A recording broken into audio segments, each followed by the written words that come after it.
All right, we are back here on the Just End the Suffering podcast, talking college basketball. Joining me today, our March co-host of the podcast, host of the Seeing Red podcast, Troy Mauriello is here. Troy, how are you? I'm doing well, Mike. It's one of the best weeks of the year. Conference tournament week, best 5-6 days of the year. I'm very, very excited to get going. I'm very excited to get going too. And now, since the owners and players not get their way together and figure out a CBA, you and I are just we're the podcast this month. There's nobody really else coming in here. Yeah. Baseball did us a favor, I guess, right? We can just focus all of our attention on college basketball. We don't have to worry about listening or paying attention to MLB labor talks. When they figure it out, they figure it out. But until then, we'll be watching college basketball and they can take their time, I guess. Yeah, they can. Let's start with the Big East. It's obviously the league you and I are paying attention to the most around here because a lot of our teams are affected here. I want to start out here at the top. I'm going to put the graphic up in a minute in terms of the bracket. I'm going to go through some of these overall teams. You're starting with Providence because obviously they win the league. They're a question about how good they really are. I mean, they played 3 less games than everybody else because of the COVID. They get swept by Villanova. They don't play last weekend. I like this team. I don't know how good they are in terms of making a deep march run. What do you think about the Friars? Yeah, I would agree with you in that. I don't think that they're like as fraudulent as a lot of Twitter likes to claim. I don't know how legit that Big East regular season title is. I mean, credit to them for winning it, of course, but they played 3 less games or 2 less games than everyone else.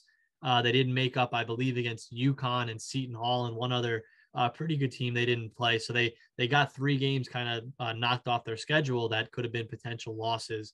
But they know how to win. I think that you got to give them credit for that. They have a veteran team. They got a lot of guys on there that you want to have on your team on the floor in crunch minutes. Nate Watson, Bynum, Manaya, Horkler, Al Durham from Indiana. They got a lot of guys on that team that, you feel confident in to close out games. And, I think that kind of speaks to, the job that Ed Cooley has done this season. I think that he should be the national coach of the year. I said that on the show last week. Yeah. So I'm not sure, how far they're going to go in March, but I think that they are one of the best teams in the Big East and a top 15, top 20 team in the country. But, the question becomes when you play all these close games, when you're playing all of these 5-point games, in March, all it takes is one of them to go wrong and your season ends. So we'll see how it goes over the next couple of weeks for them. Yeah, for sure. I did look up while you were talking here. The third game they did not make up was at Creighton, and the other two were hosting UConn and at Seton Hall. So those are 3 games that could easily have swung the league back to Villanova. But I did point out, I did talk to Zach Braziller last week, a mutual friend of ours who covers college basketball on the New York Post. He pointed out, obviously, that a lot of their wins were big wins aided by teams missing people. Like they beat Wisconsin without Johnny Davis. It sort of happened to them when they lost Johnny Davis against Nebraska. They lost the game. Mm-hmm. They beat Seton Hall when they had 7 men. They beat UConn without Adama Sanogo. But there's also a team that beat Texas Tech at home. This is a team that picked up big wins down the stretch here. Like, I think where they are in most brackets, like a 4, I think is correct. And I think they are a classic team where this is a team that's great in some of its parts. There's no real superstar here. I think that's good to get you the second week. I don't know if they can get to the Final Four. That's where I sit with that. I agree 100% with everything you said there. Yeah, they're seeded properly. I wouldn't see any way that they fall any lower than I would say a 4 seed, unless maybe they lose their first game of the Big East tournament. And yeah, they're probably, I think they're a good candidate to be a second weekend team. But, when it comes to kind of going up a weight class, I don't think that they're there just yet. But we'll see. That's the fun of March. Yeah, it's the fun of March. And we can go now to the other number 2 seed in the Big East, which has Villanova. And they looked hot down the stretch. They beat Providence twice. They had some very good moments here. We saw earlier, we had questions about them in the non-conference where UCLA beat them. Yeah. Baylor beat them pretty badly. They got blown out by Purdue, but I don't know if it's a national title team. I could see this group making the Final Four if they get the right draw. Absolutely. If you're looking at the Big East and the contenders in the Big East and in the Big East tournament, Providence is obviously the 1 seed, but we just mentioned their ceiling is probably a Sweet 16. If you're looking at a Big East team to go to the Final Four, it's going to be Villanova, I would say. They have the pedigree. Obviously, they've done it twice in the last 7 or 8 years now. They have the senior leadership. Colin Gillespie is probably going to be the Big East Player of the Year. They should be a favorite. I think that they are the favorite actually to win the Big East tournament, and they're probably going to go into the NCAA tournament with a good deal of momentum. This is a team that was, a top 10, 15 team last year before losing Colin Gillespie in the final game of the regular season. They still made it to a Sweet 16 before they were knocked off. So they feel like they kind of have some unfinished business I would say. And yeah, I mean, if you're looking for the Big East team that's going to make a run, it's probably going to be Villanova, Providence, UConn, Seton Hall, who we're going to touch on in a second. They have shots, I would say, to be second weekend teams. But I think Villanova is the one team in this conference that has a legitimate shot at a Final Four this year. Yeah, I think the other team to watch out of the Big East is UConn because, as you mentioned, they're hot down the stretch. They have won, I believe, 6 of their last 7 games. They want to include a 2-point win over Villanova. They beat Seton Hall. The one loss in that stretch was at Creighton by 2. I like what's doing there. They play a lot better since Adama Sanogo came back. I think that UConn's going to be a fun team to watch. In the Big East tournament, I would say UConn is honestly one of the favorites. I would say that they're probably, I would say that they have a better shot of winning it than Providence does, to be honest with you. That's going to be, UConn home games. You got to remember they haven't played a Big East tournament with fans in the building since 2013. So this is 9 years now that they have not played in the Big East tournament, in a normal Big East tournament. It's going to be a lot of home games for them. It's going to be some fun crowds for them. They're the 3 seed, so they'll probably get Seton Hall in the second round. That's a huge game. I could see the winner of that game, honestly, winning the whole tournament. I think UConn's got a good shot here to win the Big East. I don't know about them on the level of the NCAA tournament. I think that they could potentially be a second weekend team, but they're a type of team that I could probably see winning a game and then being probably knocked out in the second round, I would say, more than likely. They haven't done it yet in the NCAA tournament under Hurley, so this is probably one of their best shots that they're going to get to do so. But I would look for them to have more success probably in the Big East tournament than the NCAA's. Yeah, I feel like they're kind of saying like where they're going to be like a 5 seed in the NCAA tournament when they get there, and then the problem you run into there is like you run into a hot 12 usually there. You got a chance to be out in the first round. You could see get to the Sweet 16, everything breaks right, but I worry about who they draw in that first round. Yeah. I could almost see them more likely to be losing that first game, like you mentioned, in a 5-12 type game, losing that game, than winning 2 games and making the Sweet 16. Obviously, again, it depends on the draw. It depends on who you get, like you mentioned. But yeah, I'm just not completely sold on them as a national contender. But in the hierarchy of the Big East, I would say that they're up there with anyone. Yeah, I think that's why the Big East tournament is so important for them because if they win that tournament, they're probably going up at least a seed line, maybe 2, depending on who they beat. So like their chance of getting further, I think, depends on how they do this week. Yeah, absolutely. Yeah, and that obviously, like we mentioned, that makes a much easier first and second round game if you are a 3 or a 4 seed, let's say, as opposed to a 5 or a 6. Yeah, that's all I'll touch before we look at the Big East bracket here is Seton Hall because obviously the Pirates, they had some injury issues. Bryce Aiken, who knows when he's coming back, if he's coming back. Saw Kadari Richmond get hurt over the weekend against Creighton. They have played well down the stretch. They play great defense. Ken Will is probably one of the best coaches in the Big East right now, apart from Jay Wright. So what do you think about the Pirates? Yeah, they're getting right at the right time. They had their little bit of a swoon there at the end of January and into February, where they look like they might not even be a tournament team, frankly. But they're coming around now, as they usually do around this time of year, and they enter the Big East tournament. They are the 6th seed, of course. They'll have to play Georgetown in the first round, but I think they enter the Big East tournament with a really good shot of winning the thing. They come in. I think that they're going to be kind of that sleeper pick that a lot of people like to take to win the Big East tournament. Yeah, they come in with momentum. And like you mentioned, they play defense, and that wins in March. When you can hold teams to 50, 60 points in a game, you don't need to score all that much. You don't need that much offense when you can hold teams on defense. And that's what they do. They commit. Like you mentioned, Kevin Willard is one of the top, I would say, 4 coaches in the conference. Honestly, they've overachieved once again this season, as they are one to do under Willard. And yeah, it's March, and Seton Hall is playing some of their best basketball. So it's going to be very, very interesting to see how they match up with UConn in the potential second round game. But like I said, I think that the winner of that game has a real good shot of winning the whole thing. Yeah, they do. Before we pull the bracket up here, I got to get your postmortem here on a very disappointing St. John Caesar. It's a team in the year. You're wearing the hat right now. I mean, they were at the end of the year talking about, oh, like they could be top 3 in the Big East. They have 2 potential like all conference players in Champagny and Posh Alexander. They go 16-14. They're 8-11 in the Big East. I mean, what went wrong here? Yeah. I'm embarrassed to be wearing this hat right now. If I didn't have such bad hair, I would not be wearing this hat. Trust me. It's an embarrassing season for St. John's. They just never really clicked. I said yesterday in a podcast that I did, they're still making the same mistakes in game 30 that they were in game 1 and game 5. It's been the same mistakes for this team. I think that we probably overrated a lot of the transfers that they brought in. Aaron Wheeler really stepped up to the plate in conference play. He became their kind of third option. Joel Soriano was a decent big man for them, but outside of those two guys, Steph Smith, Tariq Coburn, Montez Mathis, they had flashes here and there, but never really elevated to their game to, I think, what St. John's fans thought. And, Julian Champagny and Posh Alexander, they were kind of themselves, but I think we kind of expected them to maybe take a little bit more of a leap forward. Champagny was all Big East first team, but I think more people thought he would be in that player of the year conversation. And Posh Alexander was an honorable mention, but he was inconsistent. He struggled from 3-point range. And never really, we thought maybe he could be like an all Big East second teamer or first teamer, and he didn't really deliver on that either. So it was a frustrating season for sure for St. John's. They get a chance to salvage it at the Garden. I'm not sure if they're going to take that opportunity, but because they really haven't done so all season long. But yeah, it's been a disappointing year for sure.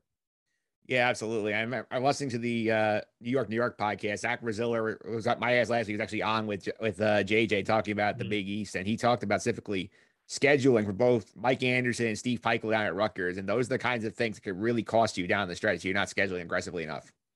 Yeah, I mean, St. John's, they didn't have a horrible Big East play. They went what 8-10 this season. They weren't horrendous. But they didn't really pick up anything of substance in the non-conference.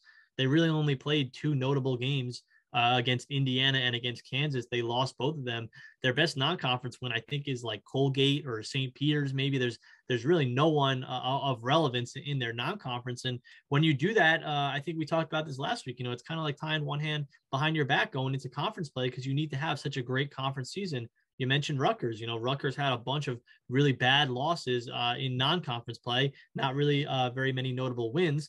Their net was what, like 200 something going into conference play. And they had to do all this work in the Big Ten, get the 4 seed in the Big Ten just to kind of give themselves a little bit of cushion going into the Big Ten tournament. Whereas, if they maybe had picked up 1 or 2 big wins in the non-conference, they would be comfortably in right now. So yeah, non-conference scheduling matters. I know that college basketball isn't necessarily on everyone's minds in November and December. But, if you can pick up a couple of wins there, it goes a very, very long way. I mean, look at the Big East, Seton Hall, Xavier, Creighton, Marquette all picked up big wins in the non-conference, and that kind of made their jobs a little bit easier in conference play. Yeah, I mean, you look at Seton Hall specifically in conference and non-conference play. I mean, they picked up some big wins. They won at Michigan when Michigan was a top 10 team. And granted, they're not the same Michigan team that they ended up or at that point of the year.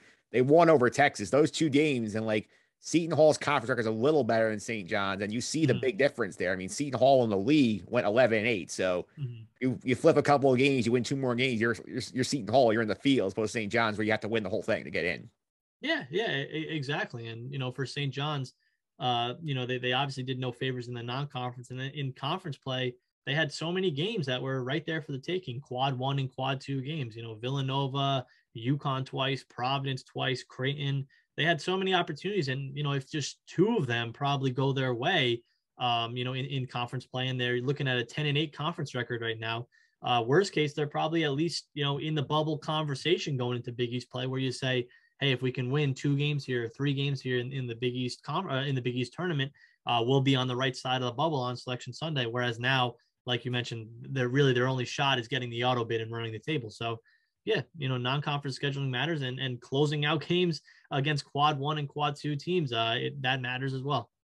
Yeah, we brought the path. We're going to put the bracket up here. I want to thank John Rothstein on Twitter for doing the Lord's work and putting up every single bracket on his media profile. So here's the Big East tournament bracket we're looking at here. St. John's, the 7 seed right here. They are playing DePaul the first round. You figure you could probably win that game. Would you agree with that? I would say, yeah, but they did lose to DePaul just 8 days ago. So, it's not as easy as a matchup as I would have said maybe 2 weeks ago, but yeah, they are favored to win that game for sure. Yeah, let's put them through here. Then the problem they're going to run into here is they have to win the whole thing. Is they're on the bottom half of the bracket here, where they're going to deal with Villanova in the quarterfinals on Thursday night. If they win that, they get either UConn or Seton Hall, because I'm sorry, Georgetown's not winning that game against Seton Hall. So you deal with all of that, and then you have to get to the final. You have to deal with Providence or Marquette or somebody like that. Like, that's a brutal road to go through. Yeah, the funny thing was that game on Wednesday when they beat Xavier, that actually clinched the 7 seed for St. John's and locked Xavier into the 8 seed. it probably would have been better for St. John's to lose that game to be the 8th seed. I mean, you look at Xavier's path right now. They go through a Butler team that's kind of fading. St. John's really crushed Butler the last time that they played them, and they beat them both times that they played them this season. And then you get Providence in the second round, which, like we've said, they are the 1 seed, but I would still say Villanova and UConn are probably tougher matchups than Providence in this tournament. So, the top half of the bracket looks a lot easier. St. John's winning over Xavier last week probably put them in a less advantageous spot to make a run here as the 7th seed rather than the 8th seed. Yeah, I've not bullets on a chance. They think the thing to watch in this tournament here for me is a little bubble intrigue, especially over here, number 4 Creighton, which is in playing without Ryan Nemhart if he got hurt and lost for the season, and they have a tricky first round match against Marquette. I think the fact they beat UConn with that, I think is enough to get them in. But if you're Xavier over here and you've been fading down the stretch, I don't think you can go losing to Butler and making your life much more difficult than it has to be. Yeah, Xavier's actually had a couple of bad losses on the first day of the Big East tournament in the last 2 years. I believe they lost to Butler last year. Maybe it was Marquette. And then the year prior to that, they lost to DePaul actually before the tournament got canceled. Both years they went into the tournament kind of right on the bubble and they lost their first game. They're hoping to not have that happen this year. Yeah, a win over Butler and they're probably good, I would say. And then if they are able to take down Providence in the second round, then they're definitely, and that would kind of lock them in. And then they're just playing for seeding at that point. Yeah, Xavier is going to be the interesting study. They're very, very desperate. I've talked to a couple of people over the last 24, 48 hours after the bracket's been set. Everyone kind of likes Xavier as kind of the sleeper team that can maybe make a run from that side of the bracket. As kind of a desperate team that maybe needs a win or 2 or 3 to really put themselves in a better position in going into the NCAA tournament. So yeah, they're kind of a very interesting game against Butler. That's a must win. And then you see what they do against Providence. And you're looking at Creighton and Marquette, maybe not necessarily a massive game for Creighton. I would say that they're probably good after their performance this weekend, but you really want to lock it in as always and take care of business against Marquette. And then I would say you're absolutely on the right side of the bubble. I feel like I'd be more worried if I was Xavier, just because, again, they've been sliding on stretch. No, but every game counts. They did beat Ohio State in the non-conference, which is going to be huge for them weighing in here. I feel like the way they've slid, I feel like they're much closer to the first 4 territory than they would like to admit. So, if I'm them, you have to be Butler. You can't give the committee a reason to potentially leave you out if there's bid thieves popping up. I don't know where they'll come from, but there could still be some. Yeah, and you want to almost guarantee yourself that you're in the field of 64 here and not playing, like you mentioned, a first round game. And obviously losing to Butler does not do that. And, you even want to beat Providence, I would say, and get through. Xavier almost beat Providence. What was that, 2-3 weeks ago? They went to triple overtime. Xavier had a couple of chances to win that game on the road. So they know that they can do it. It's just a matter of going out there and actually doing it. And, if they are able to get to the semifinals on Friday night as the 8th seed, I think that would fully put them in not in the last 4 in. They'd be in the normal tournament there and would not have to worry about playing in the first 4. So that's the goal for Xavier, I would say, is to make at least the semifinals and to guarantee yourself that you're not having to play an extra game in the NCAAs. All right. So quickly here, while we have this bracket up here, I know this is Monday we're recording and the tournament doesn't start till Wednesday. If you had to make a pick right now, who wins this tournament? Who are you going with? Yeah, I'd probably still go with Villanova, to be honest with you. I think that they're the best team in the conference. I know that they're the 2 seed, but they are kind of the favorite if you look at the betting lines going in. But like I mentioned, I could absolutely see that Seton Hall UConn winner going far as well. If I had to make a pick, I would take Villanova, but that's the fun thing about this Big East tournament and about a lot of these conference tournaments is you can make a case for Providence, Villanova, UConn, Seton Hall, even Creighton. We just talked about maybe Xavier making it to the semifinals as well. There's 4 or 5 teams that have a legitimate claim to win this thing, so it's going to be very, very fun. And who knows, maybe we see a team kind of pop up out of nowhere like we did with Georgetown last year. But if I had to make a pick, I would pick Villanova. I lean Villanova as well, just based on the fact I think they're the best team in this field. The thing I worry about here is I feel like their half of the draw is going to be brutal. So say if they draw the UConn or Seton Hall semifinal, they're going to get one of them if they get there. Whereas Providence feels like they have a much easier path to get there, where they might be less beaten up by the time they get to that final game. Yeah, the bottom half of this bracket is brutal with Villanova, UConn, and Seton Hall in there. Like I said, that that semifinal game is going to be great either way if we get it to be Villanova versus UConn or Hall. And I think that the winner of that is probably going to end up being the winner of the tournament.